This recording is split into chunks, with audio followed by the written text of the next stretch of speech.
kung sakali po ang isang Romblomanon ay hindi pa ho miyembro, yan po ay aasikasuhin po ni PhilHealth at para magkaroon po ng ID, ng member data record. At dito po, pati ho ang mga dependent na 20 years old below, ang asawa na walang trabaho partikular ay minimiyembro po natin.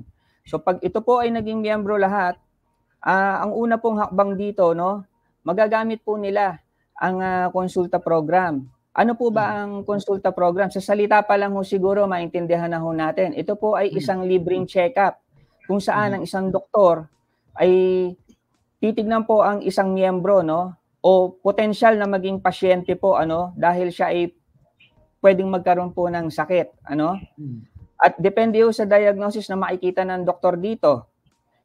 Pag may nakita po tungkol sa uric acid, ang pangalawa hong makukuha sa konsulta program ay ang libreng laboratorio.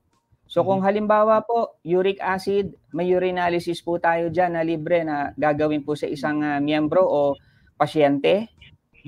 At pangatlo pong makukuha dito sa konsulta ay isang libreng gamot.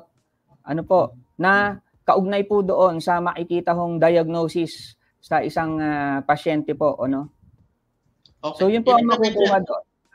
Ibig sabihin, pwede sa OPD magamit, yung mga OPD patients. Opo.